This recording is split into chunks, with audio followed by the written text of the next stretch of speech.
வணக்கம் நேர்களே. அமெரிக்கா வந்து பார்த்தீங்கன்னாக்க குளோபல் மார்க்கெட்டில் ஒரு பெரிய பங்கு வகிக்கிறது எல்லாருக்குமே தெரியும். இப்போ ரீசெண்டாக பார்த்தோன்னா ஒரு ரிசெஷன் வந்து பொட்டென்ஷியலாக இருக்கக்கூடும் என்ற ஒரு ஒரு நிலை வந்துள்ளதுன்னு சொல்லலாம். இதற்கு காரணங்களை பார்க்கும் பொழுது இது வந்து ஒரு டிஃபைன் பை ஒரு ப்ரொலாங்கட் அவங்களோட எக்கானமியில் டிக்ளைன் ஆக்டிவிட்டி வந்து நடந்து கொண்டு இருக்கிறது. அதுமாரி அன்எம்ப்ளாய்மெண்ட் ரேட்டு வந்து அதிகரிக்கிறதுன்னு சொல்லலாம். அதுமாரி கார்ப்பரேட் ஏர்னிங்ஸ்லாம் அங்கே வந்து ஷ்ரிங்க் ஆகிருக்கு, குறைந்துள்ளது.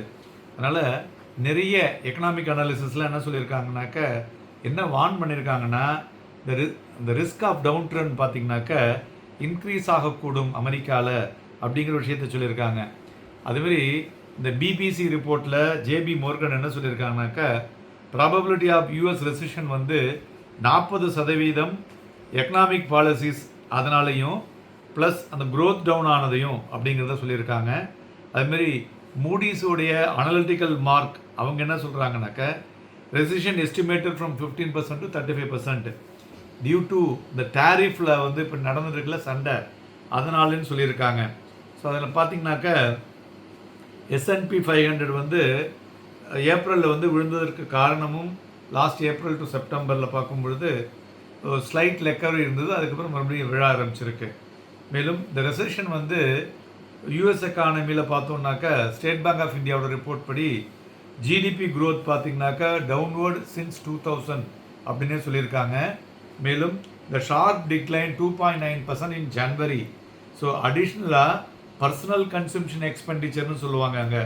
அதுவும் பார்த்திங்கனாக்கா கிட்டத்தட்ட ஒரு 2 வருஷத்தில் இந்த ஜனவரியில் தான் அங்கே விழுந்திருக்கு. ஸோ அதனால் ஒரு வார்னிங் மாரியும் யூஎஸ்க்கு கொடுத்துருக்காங்கன்னு சொல்லலாம். அதுமாரி trade war against the rising debts இருக்கு இல்லையா, அதுவும் வந்து ஒரு முக்கிய காரணம் அப்படின்னு சொல்லலாம். இதையும் ஸ்டேட் பேங்க் வந்து நல்லாவே அக்னாலஜ்மெண்ட் பண்ணியிருக்காங்க. ஸோ இந்த ரெசிஷன் ஃபியர்னால யூஎஸ் வந்து ஒரு மேஜர் கன்சர்ன் ஃபார் இன்வெஸ்டர்ஸுக்கு இருந்தாலும், ஸோ நம்மளை பொறுத்தவரையிலையும் ஸோ இது வந்து பெரிய அளவில் பாதிக்காதுன்னு சொல்லலாம். டெக்னாலஜி செக்டாரில் வந்து ஒரு ஹிட் வரலாம் அப்படிங்கிற போது அதற்கும் நிறைய விஷயங்களை இப்போ வந்து எடுத்திருக்காங்க. அதனால் இந்தியாவுக்கு வந்து இது வந்து ஒரு சாதகமான விஷயமாக அமையக்கூடும் என்று இருப்பதனால் every low buy and sell will be the best option. நன்றி, வணக்கம்.